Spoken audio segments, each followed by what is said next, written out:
नमस्कार,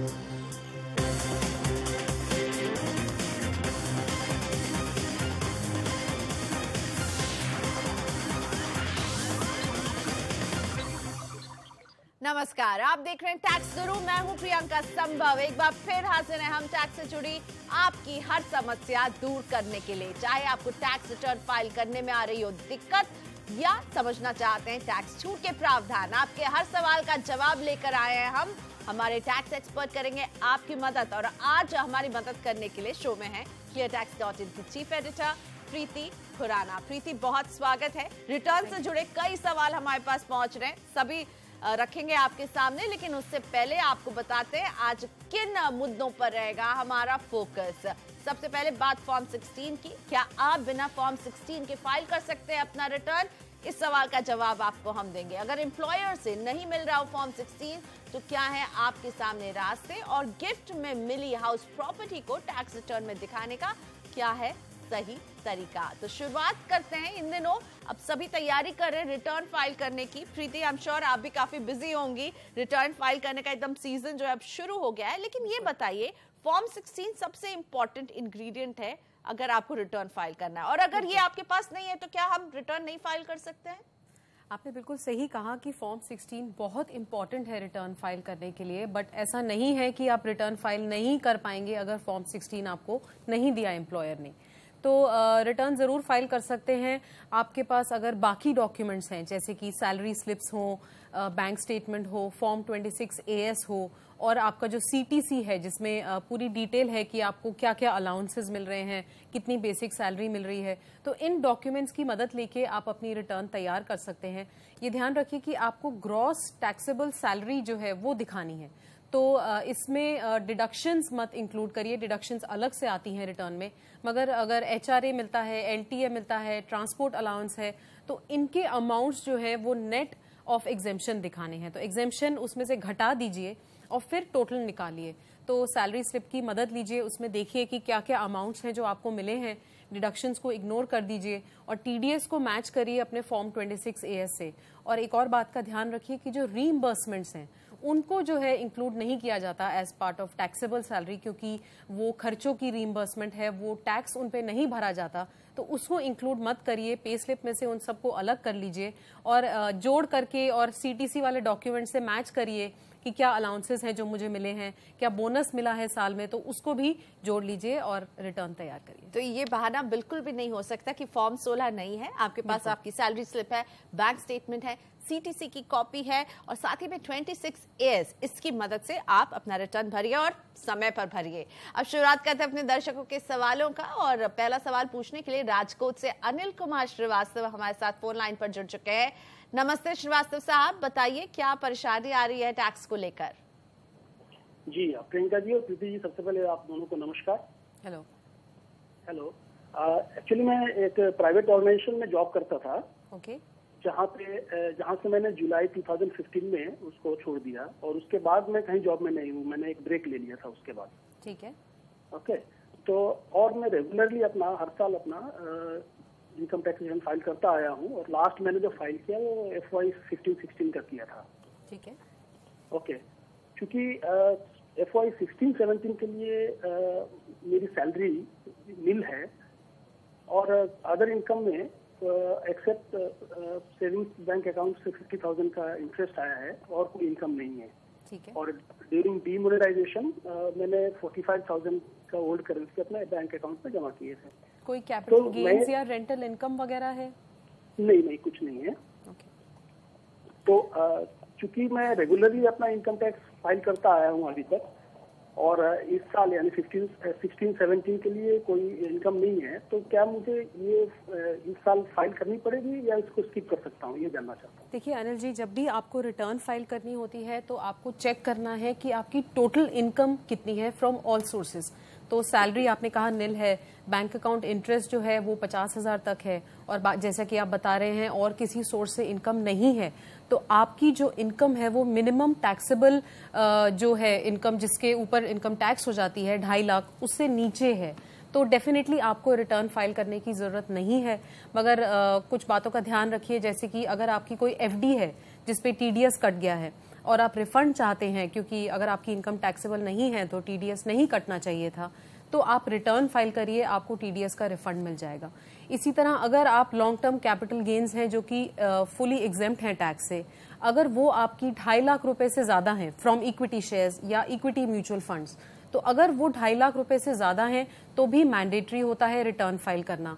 और प्रियंका, कुछ एसएससीज होते हैं जिनके पास फॉरेन बैंक अकाउंट्स हों या फिर वो एक साइनिंग अथॉरिटी हैं, किसी फॉरेन बैंक अकाउंट में कोई फाइनेंशियल इंटरेस्ट है, कोई फॉरेन एसेट है, उनके लिए भी सरकार ने मैंडेटरी किया हुआ है कि अगर वो इंडिया में रेजिडेंट हैं तो उन्हें रिटर्न फाइल करना मैंडेटरी है। और जैसे कि रिकॉर्ड कीपिंग की बात है तो आप हमेशा से फाइल करते आए हैं, इस साल भी जरूर फाइल करिए, एक निल रिटर्न फाइल कर दीजिए कि कोई टैक्स पेबल नहीं है तो नोटिस नहीं आएगा, क्योंकि इनकम टैक्स डिपार्टमेंट ये एक पूरा एक ट्रैक मेंटेन करके रखती है कि पेपर रिकॉर्ड पूरा होगा कि आपने कब भरा है, और निल ही सही लेकिन जरूर भर दीजिए। अनिल जी, स्किप मत कीजिए, प्रीति की सलाह है आपके लिए। अगला सवाल पूछने के लिए जमशेदपुर से बालकृष्ण दास अग्रवाल हमारे साथ फोन लाइन पर है। नमस्ते बालकृष्ण जी, स्वागत है आपका टैक्स गुरु में। प्रीति खुराना हमारी टैक्स एक्सपर्ट है जो आपको सलाह देंगी, बताइए क्या दिक्कत आ रही है। मेरा संबंध क्वेश्चन है मेडिक्लेम से। अभी एक पुराने केस में कंज्यूमर फोरम ने मेरे फेवर में ऑर्डर दिया है, उसमें इंश्योर्ड अमाउंट के अलावे कंपनसेशन के रूप में 20,000, लीगल एक्सपेंसेस 1,000 और इंटरेस्ट का 70,000 आया है। और उस नए केस में इंश्योरेंस कंपनी ने कैशलेस में 1,71,000 हॉस्पिटल को दिया है। मेरा सोर्स ऑफ इनकम केवल इंटरेस्ट है। इन हालात में हमको किस तरह से रिटर्न अपना भरने का और कौन सा फॉर्म यूज करने का है? जी हाँ, देखिए आपको जो मेडिक्लेम मिला है, जो कंपनी ने पैसा दिया है डायरेक्टली हॉस्पिटल को, या अगर आपको रीइंबर्स किया है तो वो आपकी इनकम नहीं मानी जाएगी। वो खाली रीइंबर्समेंट है। आप पॉलिसी होल्डर थे, आपने उस पॉलिसी पे क्लेम दिया और वो आपको मिल गया, रीइंबर्समेंट आपको हो गया खर्चों का, तो इसको इनकम नहीं माना जाएगा, क्योंकि ये कोई प्रॉफिट नहीं है या प्योर इनकम इसे नहीं कहा जा सकता। और जैसे कि आपने बताया कि इंटरेस्ट आपको मिला है, तो इंटरेस्ट जो है वो आपको इंक्लूड करना चाहिए under the head income from other sources अपनी टैक्स रिटर्न में, और उस पर टैक्स आपको भरना चाहिए। तो जो मुआवजा है उस पर किसी तरह की टैक्स की देनदारी नहीं बनेगी। चलिए, ये तो अच्छी बात हुई। अग्रवाल जी, बहुत मुबारक, एक तो आपने क्लेम जीता है और अब आप बिल्कुल चिंता छोड़ दें, कोई टैक्स की देनदारी नहीं है। अगला सवाल पीएस चावला जी का। आईटी रिटर्न फॉर्म 2 के शेड्यूल सीजी कैपिटल गेन्स के बारे में ये समझना चाहते हैं। चावला जी ने म्यूचुअल फंड में फिक्स मैच्योरिटी प्लान में निवेश किया हुआ है और उससे उन्हें लॉन्ग टर्म कैपिटल गेन हुआ है। चावला जी समझना चाहते हैं कि उन्हें इस गेन को शेड्यूल सीजी के किस कॉलम में दिखाना पड़ेगा। प्रीति। प्रियंका, पहले तो ये समझते हैं कि फिक्स्ड मैच्योरिटी प्लान क्या होते हैं। तो फिक्स मैच्योरिटी प्लान बेसिकली एक डेट फंड की तरह होते हैं, क्योंकि जो इक्विटी फंड होते हैं वो तो 65% या उससे ज्यादा जो है इक्विटीज में इन्वेस्ट करते हैं। जो नहीं करते हैं इक्विटी में, जो डेट बेस्ड होते हैं, उनको हम डेट फंड की तरह ट्रीट करते हैं। और पहले तो आप लॉन्ग टर्म कैपिटल गेन अपनी कैलकुलेट कर लीजिए, जो आपका कॉस्ट है उसको इंडेक्स कर लीजिए, और जो आपका बैलेंस आता है उस पर आपको 20% टैक्स भरना होगा। तो ये जो कैपिटल गेन्स हैं ये शेड्यूल सीजी में पार्ट बी होता है। पार्ट बी के अंदर 7 बुलेट नंबर है, जिसमें आता है assets which are not included from B1 to B6 above.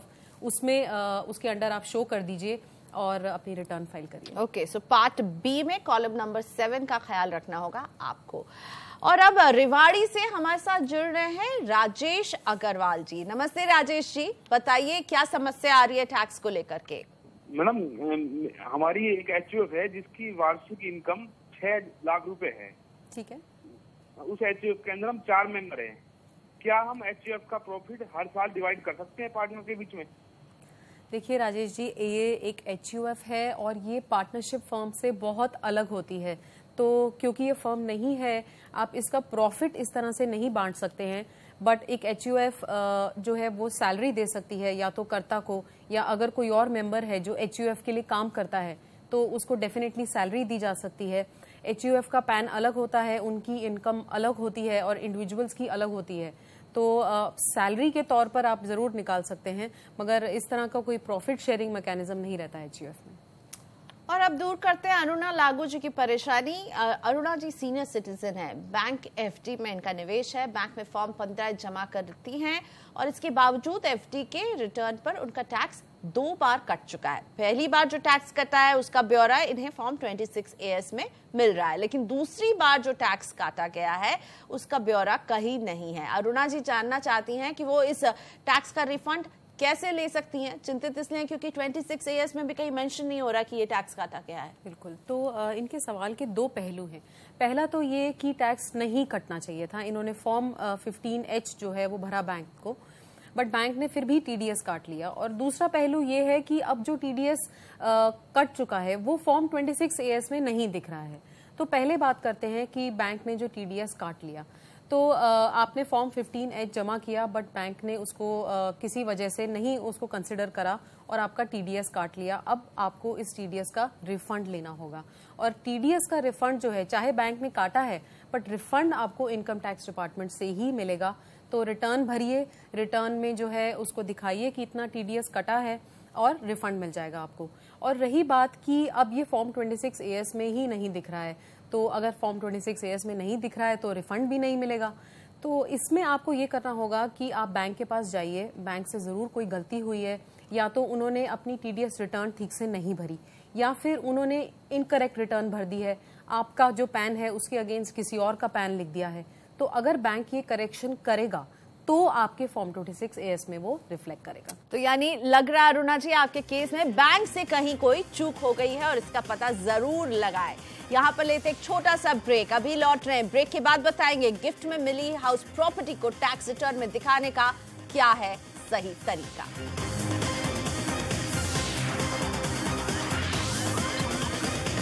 Welcome back, आप देख रहे हैं टैक्स गुरु। बात हो रही है रिटर्न भरने की, और अगर आप भी तैयारी करें रिटर्न भरने की तो फॉर्म 16 यानी कि फॉर्म 16 है सबसे जरूरी दस्तावेज जो आपके पास होना चाहिए, और ये आपको देगा आपका एम्प्लॉयर। और ये प्रीति एम्प्लॉयर की ड्यूटी है कि वो फॉर्म 16 दे किसी भी एम्प्लॉय को। जी हाँ, बिल्कुल प्रियंका। और अगर कोई एम्प्लॉयर नहीं दे रहा हो, क्योंकि हमारे पास ऐसे कई मेल्स आते हैं कि उनके एम्प्लॉयर ने उन्हें फॉर्म 16 नहीं दिया, तो अगर ऐसा होता है तो क्या रास्ता है उनके पास? देखिए, क्योंकि एम्प्लॉयर जो है वो डिडक्टर है, तो उसकी ड्यूटी बनती है कि अगर उसने टैक्स काटा है तो वो ये सर्टिफिकेट दे। बट अगर मान लीजिए नहीं देते हैं वो आपको फॉर्म 16, तो रिटर्न भरना तो आपकी ड्यूटी है, वो तो आपको भरनी ही होगी। बिल्कुल, और आपने तरीके भी बता दिए कि आपके पास सैलरी, अपना एक सैलरी स्लिप होना चाहिए, CTC होना चाहिए, 26 AS होना चाहिए, बैंक स्टेटमेंट होना चाहिए। लेकिन मेरा सवाल ये रहता है कि एक टैक्स पेयर का जिसका टैक्स काटा है, उसके एम्प्लॉयर ने उसका टैक्स काट लिया है और वो फॉर्म 16 नहीं दे रहा है, तो क्या रास्ता फिर बचता है? क्या एम्प्लॉयर की शिकायत की जा सकती है? जी हाँ, बिल्कुल। आप एम्प्लॉयर की जो कंप्लेंट है वो असेसिंग ऑफिसर के पास जाकर के कंप्लेंट दर्ज कर सकते हैं, और जो कॉन्ट्रावेंशन होती है, अगर TDS काटा है, फॉर्म 16 नहीं दिया है, तो इसकी भी पेनल्टी जो है वो रखी गई है लॉ में। तो पर डे के बेसिस से पेनल्टी लेवी होती है एम्प्लॉयर पे अगर वो फॉर्म 16 नहीं देता है, और भी कार्रवाई करी जा सकती है, क्वेश्चन किया जा सकता है। तो अपनी जिम्मेदारी पूरी करिए, और अगर आप चाहें तो जरूर एम्प्लॉयर के लिए अगेंस्ट कंप्लेंट कर सकते हैं। हम रुक करते हैं अब सवालों का, और एस रामकृष्णन जी का सवाल शामिल करते हैं। इनकी पत्नी एक छोटी कंपनी में काम करती हैं और सालाना 1,90,000 रुपए कमाती हैं, लेकिन इनकी पत्नी को ना सैलरी स्लिप मिलती है, ना उनका PF काटा जाता है, और ना ही कंपनी फॉर्म 16 देती है। ऐसे में वो अब समझ नहीं पा रहे कि टैक्स रिटर्न कैसे फाइल किया जाए। तो रिटर्न फाइल कर सकते हैं अगर आपको कोई डॉक्यूमेंट मिला है, जैसे कि अपॉइंटमेंट लेटर, अगर उसमें लिखा है कि क्या ब्रेकअप है, या एम्प्लॉयर से रिक्वेस्ट कर सकते हैं एक चिट्ठी लिख के कि सैलरी के कंपोनेंट्स बता दीजिए। जैसे कि आपने बताया 1,90,000 पूरे साल का है, और अगर आप कोई भी एग्जेम्पशन क्लेम नहीं कर रहे हैं HRA वगैरह, तो ग्रॉस अमाउंट भी इंक्लूड कर सकते हैं। और अगर और कोई इनकम है, जैसे कि बैंक अकाउंट इंटरेस्ट है, उसको भी जोड़ लीजिए, और आप अपनी रिटर्न बना करके बिल्कुल जमा कर सकते हैं। हमारे साथ कोटा से एजाज अहमद फोन लाइन पर जुड़ चुके हैं। नमस्ते एजाज जी, पूछिए अपना सवाल। नमस्ते मैम। नमस्ते जी मैम, मेरा एक सवाल ये था, मैं एक प्राइवेट कंपनी में जॉब करता हूँ, और मेरा मंथली सैलरी है 25,000। तो मुझे PF का डिडक्शन होने के बाद में लगभग 22,900 या 23,000 के अंतम अमाउंट मिलता है। ठीक है। तो क्वेश्चन मेरा ये था मैम, क्या मुझे रिटर्न फाइल करना चाहिए? ठीक है। और कोई इनकम है आपकी एजाज किसी और सोर्स से? हाँ मैम, मेरे पास में 2 डीमेट अकाउंट भी है जिनमें मैं इक्विटी शेयर में जो है ट्रेड करता हूँ। ओके, ठीक है। तो एजाज, आपने जैसे बताया कि 25,000 रुपये आपकी मंथली आय है, तो अगर हम उसे 12 महीने के हिसाब से देखें तो 3 लाख रुपए के लगभग बनती है। और जब हम रिटर्न फाइल करते हैं, जो मिनिमम एग्जेम्पशन लिमिट है वो 2.5 लाख रुपए है। बट इसमें हमें ध्यान रखना है कि वो लिमिट किस चीज की है। तो वो ये कहते हैं आपकी ग्रॉस टैक्सेबल सैलरी। अब इसमें जो ध्यान देने वाली बात है वो ये है कि ग्रॉस, तो ग्रॉस मतलब डिडक्शन जो है, अगर सेक्शन 80 में कोई ले रहे हैं या टैक्स है, उसके बिना देखिए, मतलब ग्रॉस करके देखिए कितनी इनकम है।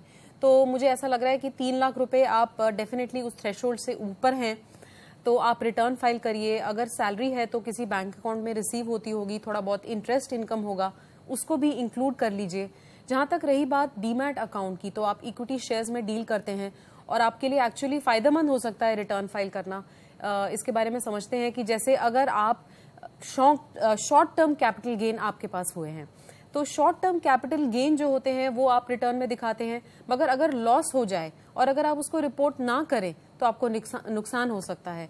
जैसे कि अगर शॉर्ट टर्म कैपिटल लॉस हुआ है और रिटर्न फाइल करेंगे तो उसको आप कैरी फॉरवर्ड कर सकते हैं 8 सालों तक। यानी कि अगले साल अगर गेन होता है तो पिछले साल जो लॉस कैरी फॉरवर्ड किया था उसको आप सेट ऑफ कर सकते हैं गेन के अगेंस्ट। मगर ये कैरी फॉरवर्ड लॉस का जो है ये तभी अलाउड होता है अगर आप रिटर्न फाइल करते हैं। तो रिटर्न जरूर फाइल करिए, सैलरी इनकम दिखाइए, इंटरेस्ट इनकम दिखाइए, और अगर शॉर्ट टर्म लॉस है इक्विटी शेयर से तो उसे भी इंक्लूड कर लीजिए। तो 3 कंपोनेंट है जो इन्हें दिखाने, और ऐसे में प्रीति, एजाज के केस में कौन सा रिटर्न फॉर्म भरना चाहिए इन्हें? देखिए, इनको ITR 2 ही भरना होगा क्योंकि कैपिटल गेन्स हैं इन्हें, तो ITR 2 भरिए। तो ITR 2 है आपके लिए। और अब वीरेंद्र कुमार जी की परेशानी दूर करते हैं। इन्हें अपनी मां से तोहफे में हाउस प्रॉपर्टी मिली है जिस पर वीरेंद्र जी ने स्टैंप ड्यूटी चुका दी है। अब वो जानना चाहते हैं कि इसे वो टैक्स रिटर्न में कैसे दिखाएंगे। देखिए, पहली बात तो ये कि ये गिफ्ट है फ्रॉम अ रिलेटिव, तो ये टैक्सेबल नहीं है। Gift from relatives are exempt from tax, तो आपको कोई टैक्स नहीं भरना है। बट अब आप एक प्रॉपर्टी के ओनर हैं और अगर income from house property section जो होता है आपकी रिटर्न में, उसमें आपको दिखाना होता है। अगर आप एक से ज्यादा प्रॉपर्टी के ओनर हैं तो उसके अलग प्रावधान रहते हैं। उसमें से एक प्रॉपर्टी को जो है एज्यूम किया जाता है कि वो रेंटेड हो। अदरवाइज जो है आप डिटेल्स प्रॉपर्टी की, एड्रेस वगैरह वो सब उसमें दिखा सकते हैं अगर कोई इनकम हो रही है उस प्रॉपर्टी से, या अगर 2 से ज्यादा प्रॉपर्टीज हैं तब रिक्वायरमेंट रहेगी कि उसका प्रॉपर डिस्क्लोजर किया जाए रिटर्न में। और आप चाहें तो जो वैल्यू है उस हाउस की उसको एग्जेम्प्ट इनकम के अंदर भी आप दिखा सकते हैं साइमल्टेनियसली, ताकि अगर कल को कोई सवाल होता है तो आपके पास पूरा एक रिपोर्ट है, एक डॉक्यूमेंटेशन बना लीजिए कि ये आपको गिफ्ट के तौर पर मिली थी अपनी मदर से। लेते एक छोटा सा ब्रेक यहाँ पर। ब्रेक के बाद बताएंगे अगर किसी की इनकम 5% टैक्स स्लैब में हो तो क्या डेट म्यूचुअल फंड के कैपिटल गेन पर 20% का टैक्स देना होगा या नहीं।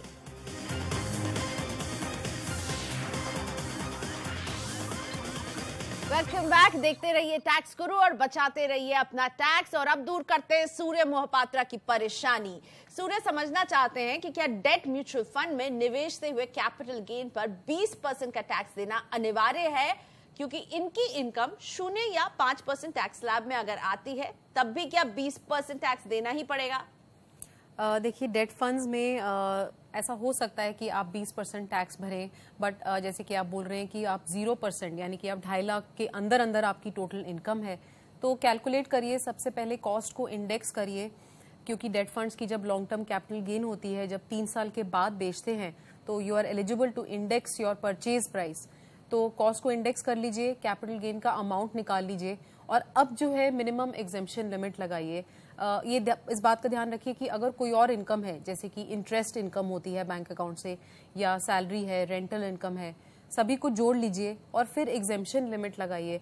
अगर आपकी लॉन्ग टर्म कैपिटल गेन्स जो हैं वो एग्जेम्पशन लिमिट के अंदर रहती हैं, विद इन दैट लिमिट है 2.5 लाख तक, तब आपको कोई टैक्स नहीं भरना है। अगर आपकी टोटल इनकम 2.5 लाख से ऊपर जाती है और उसमें लॉन्ग टर्म कैपिटल गेन्स उसका एक हिस्सा है, तो आपको उस पर 20% टैक्स भरना होगा। अगला सवाल पवन कुमार नीमा जी का है। और पवन एक सैनिक हैं, इन्हें टेक्निकल क्वालिफिकेशन के लिए एडिशनल अलाउंस मिलता है, साथ ही राशन मनी भी इन्हें मिलती है। पवन जानना चाहते हैं कि क्या ये अलाउंस एग्जेम्प्टेड इनकम माने जाएंगे या इन पर टैक्स की देनदारी बनती है। देखिए, टेक्निकल अलाउंस या टेक्निकल पे के नाम से अगर एज अ डिफेंस पर्सनल आपको कुछ भी कंपोनेंट मिलता है अपनी सैलरी का, तो वो फुली टैक्सेबल है। रेशन मनी अनाउंस वो भी पूरा का पूरा टैक्सेबल माना जाता है। प्रियंका, पे कमीशन ने प्रस्ताव भी रखा था कि इसको एग्जेम्प्ट कर दिया जाए, बट फिलहाल ये फुली टैक्सेबल है और आपको इस पे टैक्स भरना होगा। तो नीमा जी, आपको इस पे टैक्स भरना ही पड़ेगा। इसी के साथ प्रीति, धन्यवाद, आपने वक्त निकाला हमारे शो के लिए। टैक्स गुरु में अब हमें दीजिए इजाजत। आप भी अपने सवाल हमें भेज सकते हैं SMS के जरिए। SMS का हमारा नंबर है 51818 या फिर ईमेल करें tax@moneycontrol.com पर। बस सवाल के साथ अपना नाम और मोबाइल नंबर लिखना ना भूलें। अगले हफ्ते हम फिर हाजिर रहेंगे आपका टैक्स बचाने के लिए। तब तक के लिए नमस्कार।